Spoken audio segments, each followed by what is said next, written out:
Good morning. Today, the President of the European Commission, Ursula von der Leyen, visiting Lithuania at the Lithuania-Belarus border. Now we are beginning the press conference of the President of Lithuania and the President of the European Commission. I would like to invite the President of Lithuania, Gitanas Nausėda, to begin.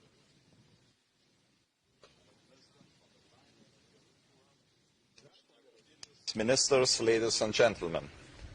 First of all, I sincerely thank you, Madam President, for coming to Lithuania today and visiting our border with Belarus, the external border of the European Union.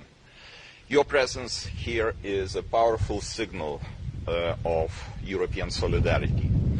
It demonstrates that the security of Lithuania is the security of the entire European Union. Today's meeting clearly demonstrates our shared commitment to defending the eastern border of our Union and to strengthen the resilience of Europe as a whole. Lithuania, together with Latvia, Estonia, Finland and Poland, stands at the front line of this effort. Our task is both urgent and long-term: to deter threats, to strengthen resilience and to secure borders in Europe. The Baltic Defence Line and the Eastern Shield are not only national initiatives. They are projects of common European interest. The threats we face are real: hostile combat drones, hybrid attacks, and the constant pressure of illegal migration on our borders. The SAFE instrument provides us with the means to respond.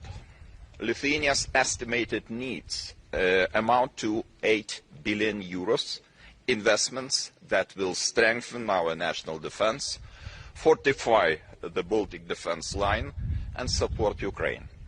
We also highly value the Commission's initial proposal for the multi-annual financial framework, which foresees substantial financing for security and defence. We encourage maintaining this ambition across all EU instruments. I would like to underline the importance of military mobility. The swift movement of military forces and equipment across EU member states is critical. We welcome the Commission's proposal to significantly scale up financing military mobility in the next EU MFF and its ambition to further improve regulatory and procedural framework. We also discussed Ukraine. Security guarantees for Ukraine are indispensable. Military assistance must be increased and sanctions against Russia must be strengthened. 19th sanctions package must target key areas such as Rosatom, oil and gas, banking and the shadow fleet, of course. Security guarantees must be credible. A strong Ukrainian army combined with a substantial European and transatlantic presence. Lithuania is ready to contribute. Finally, Ukraine's accession to the European Union is both a strategic necessity and a moral duty. EU membership is also a security guarantee for Ukraine. The year 2030 must stand as a target for Ukraine's membership. President von der Leyen, dear Ursula, I want to thank you for your personal leadership and tireless engagement. Together we are sending a strong message. Europe stands united and ready to defend freedom. Thank you. Thank you. Thank you, Mr. President. Now I invite the President of the European Commission, Ursula von der Leyen, to deliver her statement. Thank you very much, Mr. President. Dear Gitanas, thank you for the very warm welcome here. Yesterday you celebrated Lithuania's Freedom Day. 32 years ago, the last Russian troops left Lithuania, putting an end to decades of Soviet occupation.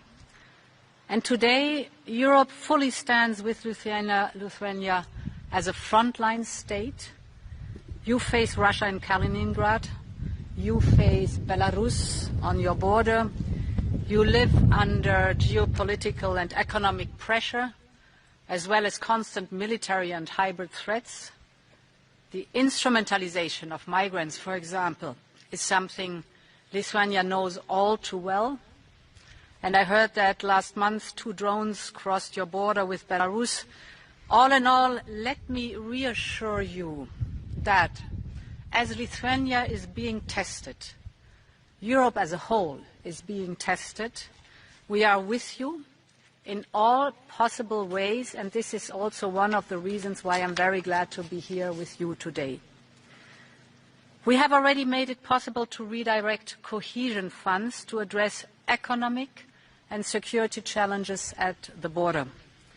Now, as you mentioned, looking at the next long-term European budget, we have proposed to triple investment in migration and border protection, so a strong focus on that topic. We want that member states with a direct border with Russia and Belarus will also receive additional European funding. It's in the European interest that we have the protection of the border here, because Europe's borders are a shared responsibility. The Lithuanian border is a European border. Overall, if we look at the long-term budget, if we look at the defense topic, we have proposed a 5-fold increase in defense investment and a 10-fold increase in funding for military mobility. You have mentioned the importance of military mobility, specifically here for Lithuania. And let me reassure you that cohesion policy will remain at the heart of our budget. So, what I want to say is we continue to support both border security and strong livelihoods.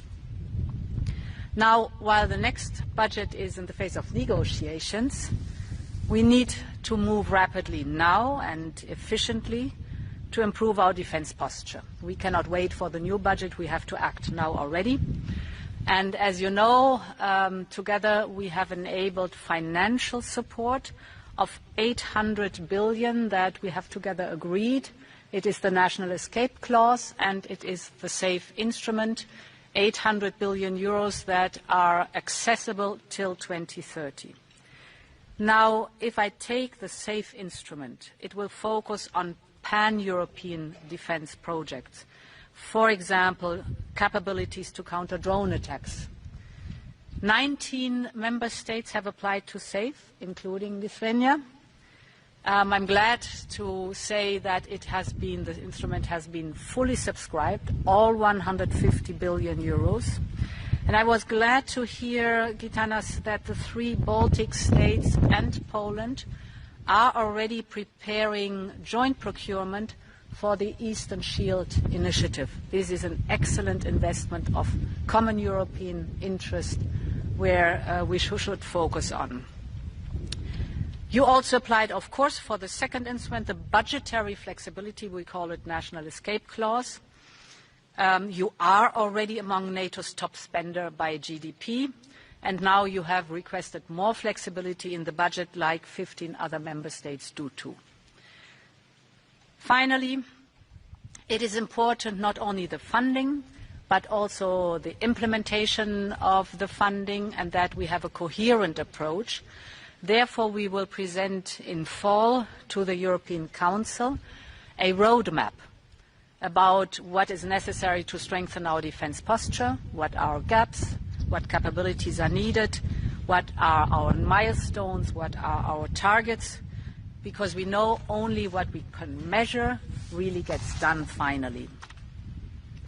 Dear Gitanas, having broken free from Soviet oppression, Lithuania deeply understands Ukraine's fight for survival. You have been a staunch supporter from day one on, and I want to thank you for your support and the generosity towards our brave neighbor. This includes also your new plan to allocate 200 million euros more to the Ukrainian armed forces as announced last week. This is excellent news. And you mentioned the security guarantees. Indeed, we are working on them together also in the coalition of the willing. Important is the first line of defense of security guarantees for Ukraine in peacetime is a strong Ukrainian army, well-equipped, an experienced army.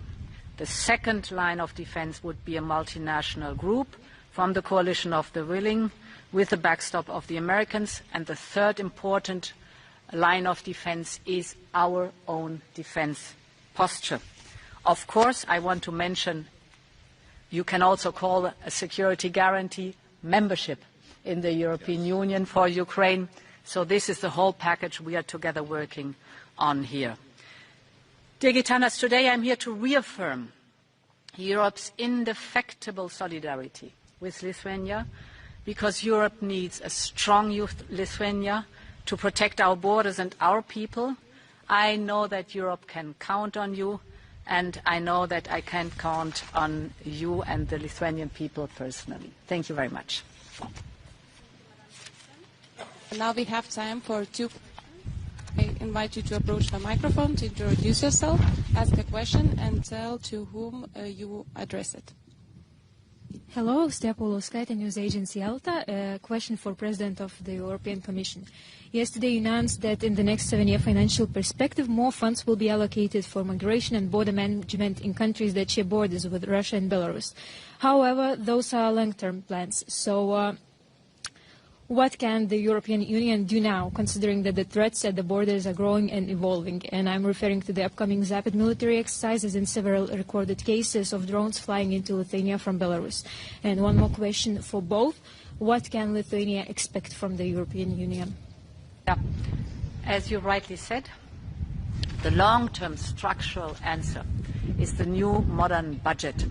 And as I've explained, we put a strong focus on defense and border protection by drastically increasing the funding. But of course, we have to act also now. And two instruments that are at our disposal for defense and border protection right now is the SAFE instrument, and for the member states nationally, the national escape clause. We have already achieved a lot to help Lithuania cope with the constant pressure in the current budget. Lithuania has a 357 million euro EU program that is dedicated for border management and visa policy. We have implemented it, or we have agreed on it in 2021. And since then, we have on a regular basis added money to it. For example, to boost surveillance capacities, tracking the trains. I just could see one of the trains going through Lithuania between mainland Russia and Kaliningrad, but also the financing of the purchase of a helicopter, for example.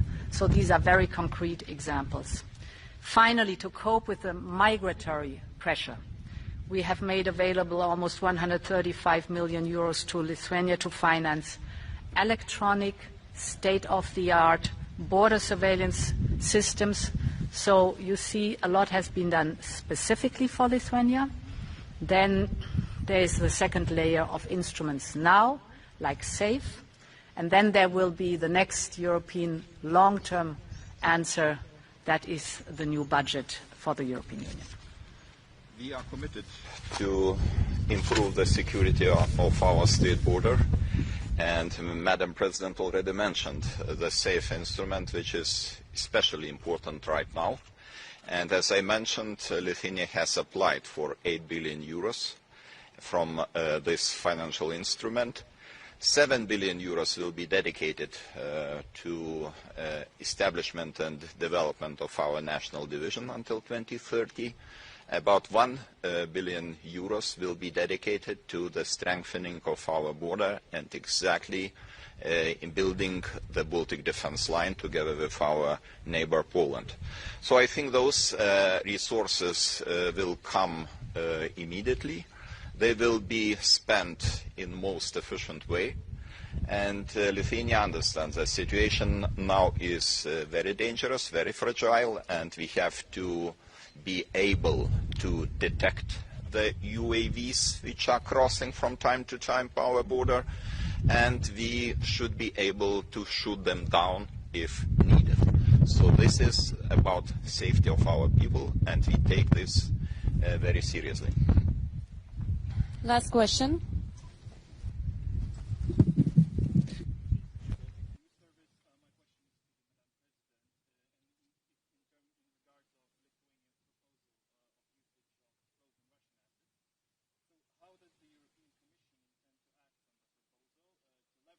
frozen Russian central bank,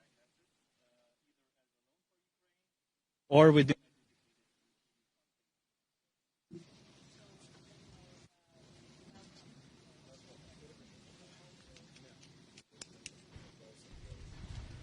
I think there we are. So we welcome the Lithuanian proposal. In general, as you know, what we do right now, we take the windfall profits from the mobilized assets and we directly channel them to Ukraine, either for defense matters or for reconstruction matters. So far, 3.7 billion euros have been generated by windfall profits, and more is to come on a regular basis. But we are also reflecting on the next steps and best use of these assets, because one thing is very clear. Russia, the predator, has to be held accountable for what it did and has to pay. Has to pay for the damage and for the aggression. That has to be the principle, and therefore we are looking into an additional use of the windfall profits that are immobilized. Lithuania is committed to require the use of frozen assets, because the windfall profits was good idea, but it's not enough. We are talking about catastrophic losses Russia is responsible for. Human lives, infrastructure, buildings, transport infrastructure, and Russia, as a country who is responsible for this war, should pay. So we will be consistently trying to convince some skeptical countries which are still considering the idea of use of frozen assets, and I hope that at the end of the day we will have the final result. Good. Thank you. Thank you. Thank you. Good speech. You in front of a helicopter to have a family photo with the students of the border guard school. Yeah, they are coming. Ah, yes. Wonderful. What a good idea. Yeah, why not? Yes.